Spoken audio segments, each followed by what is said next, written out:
Welcome to our SolidWorks webinar run by NCCS, your SolidWorks provider. My name is Maverick. I'm an application engineer at NCCS. And today I would like to go through a static simulation study with you in this simulation webinar. I'll be going through of the setup, mesh settings, different types of mesh, and mesh control. We will also discuss how we can play around with our results and generate plots to our liking. Finally, we'll discuss design study in SolidWorks simulation. I believe this is a feature that is very useful and is often forgotten. So basically with design study, it allows SolidWorks to optimize a model for you. You can define the variables and within the range that it can vary in. Set out some requirements, for example, the stress as well as the weight of the component. And SolidWorks will run all the possible scenarios for you and select the best model for you based on the requirement that you've set out. So I think that's something that's very useful and which can benefit all of us. First, let's go through the setup for a static simulation study. Now, what I've got in front of us is a coffee table. I'll be applying a pressure force over the top table, and I just want to see how it would react. First, we'll create a new FEA studies, and you just click static. I've got one set up already, so just go into here. When you create a FEA study, first off, of course, you need to define the material.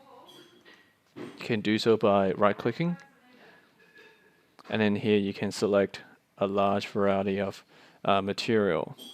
In the case where these materials aren't what you're looking for, you could also access more material online.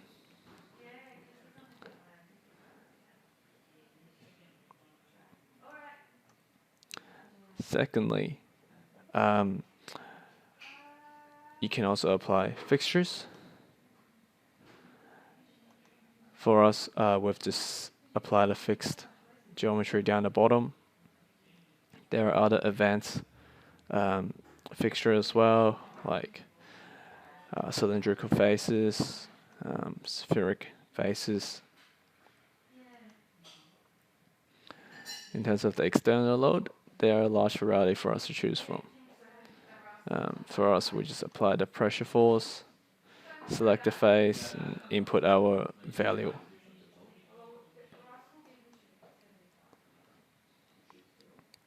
Now let's talk about, external load. This might be quite useful. It's bearing load, and there's something called remote load.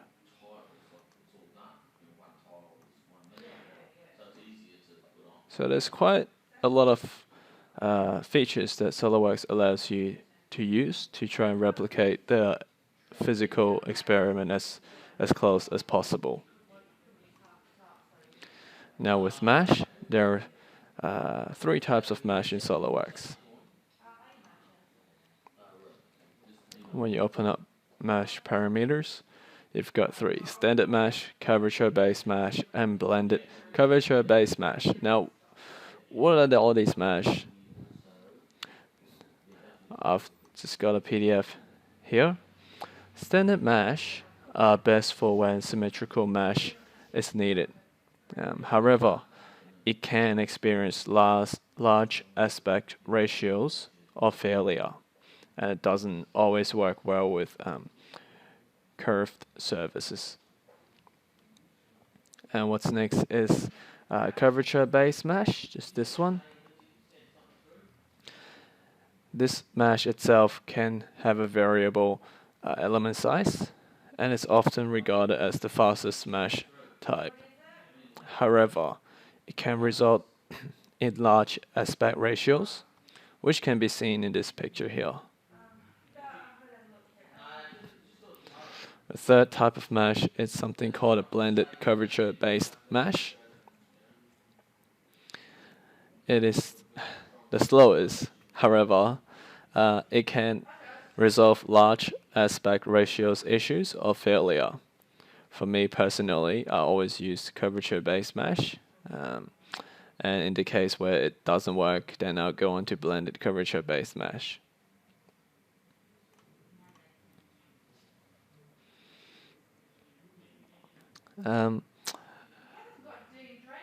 SolidWorks also has something called a mesh control. So now we're going to open up another model, just an L bracket.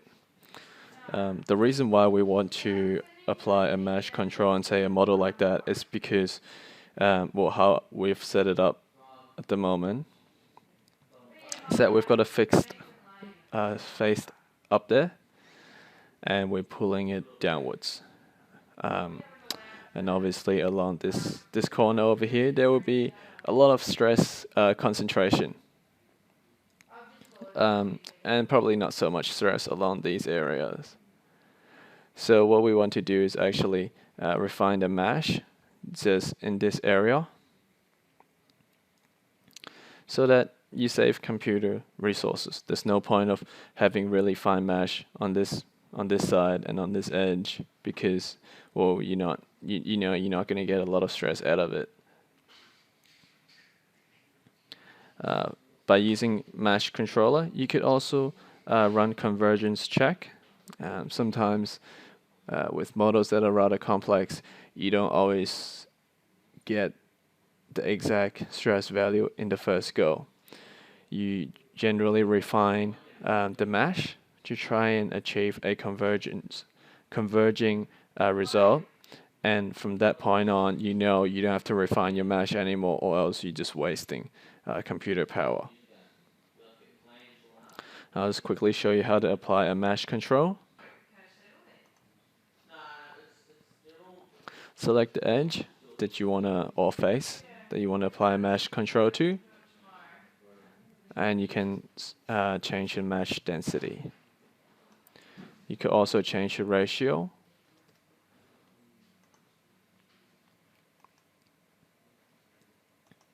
Once you've done that, you can just create the mesh.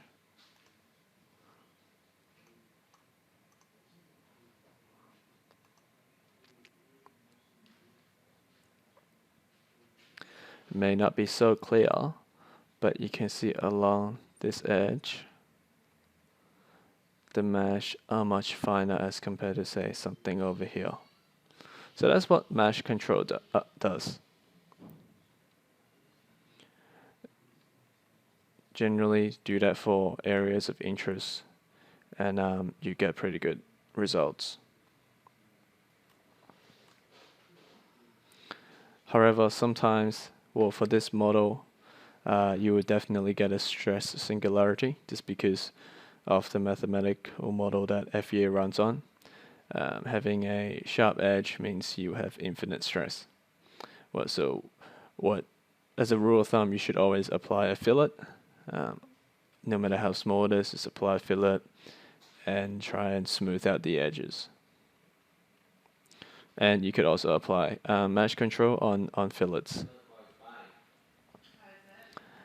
So let's go into, let's run our result.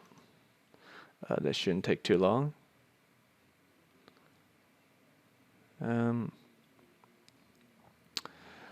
So with our result, you can predefine the plots that you have. These are the plots that I've defined. For example, see, I've got two different studies open. Got a static one without mesh control and one with mesh control. We could actually compare the results between the two. Just go all studies in this configuration. I'm just going to look at the stress only.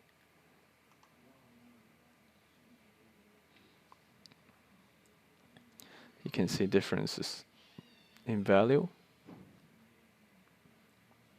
So this is another useful thing that SolidWorks allows us to do. Just having them next to each other, and we can really see the difference in terms of values.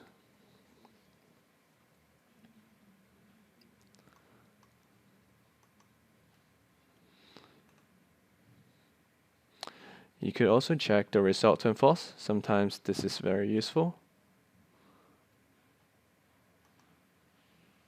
So say I want to look at the resultant force on the fixed end.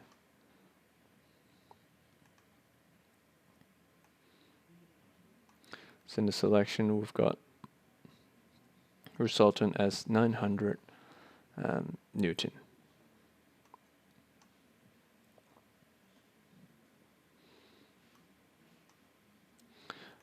When you're in the stress plot, you could also right-click and edit definitions. You can choose a variety of options, the type of stress that you're displaying.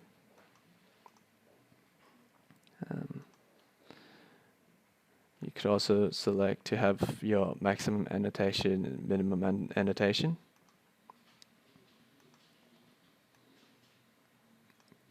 You could also define the maximum value. Now, once you define a maximum value for us, let's say we'll do it at 7.92 to the power of 10 newtons per meter square.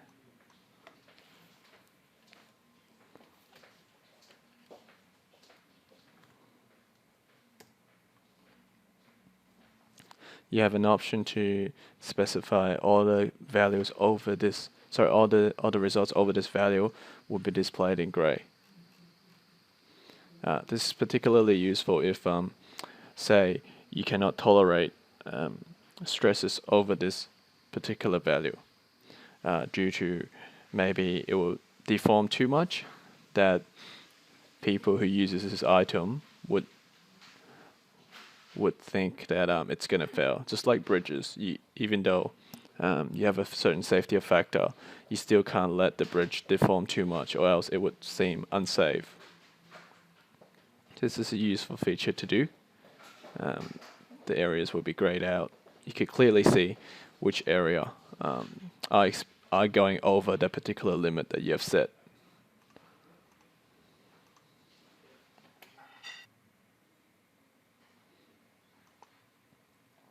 One thing that we can do with our result is also something called ISO clipping or section clipping. So by doing so, you can drag the plane across and you can see how the stress are distributed inside of the model. So you can change the plane that you're looking at.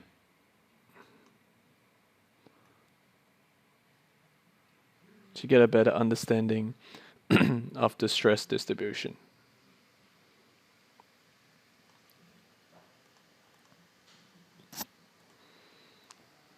Should also look at ISO clipping.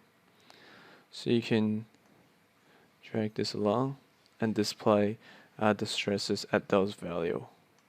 And you can see the little black arrow listing where that value is along the legend.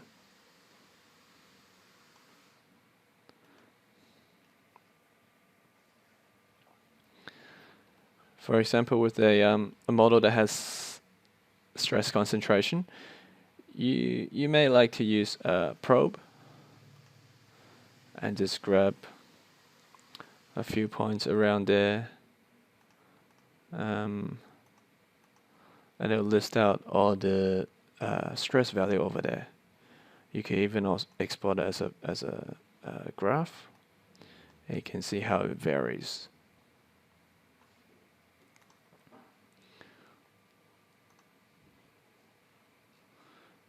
One thing I find myself using it often is animation. So using animation allows us to see the load path and then how it behaves under certain situations.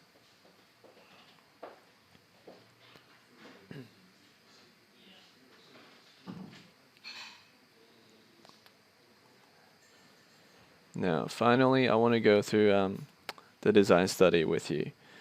First, I'll just show you static study 2. This is what the table looks like when we apply a a pressure onto the tabletop. Get a bit of stress concentration over there. The pillar's taking most of the load, and the base isn't really doing much.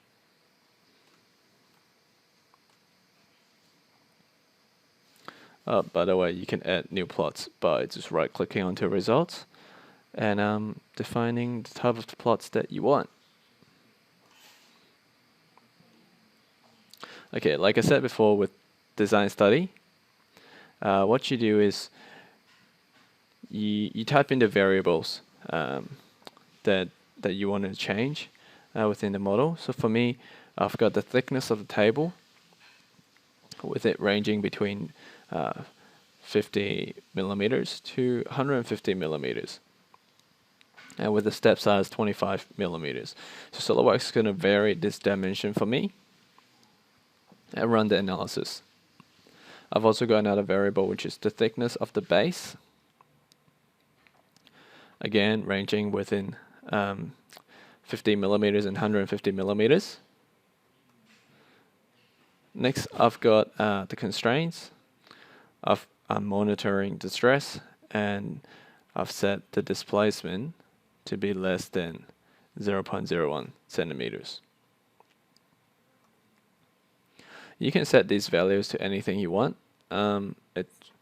It's entirely up to you, and the number of variables you set will change the total number of scenarios there are in SolidWorks. So here under the goals, that's my these are my requirements. I want to minimize the stress. I want to minimize the displacement while having constraint of it being less than 0.01 centimeters, and I want to minimize the mass. So once you have all your requirements and parameters in, you can just click run, and SolidWorks will do it for you. However, I've run these already, and I'll just show you the results. So these are all the scenarios that SolidWorks has run. The ones in red are the ones that have failed the constraint, which were the displacement. So it is above 0.01 centimeters. So these are counted as fail. And SolidWorks has listed an optimal scenario for us, which is scenario 5. And as you can just see quickly, the deflection is very low, or the displacement is very low. Well, that's the same for the stress as well. And the mass is just 2.27 times 10 to the power 6 gram. That's another feature in SolidWorks that you can use. I hope today's webinar was informative.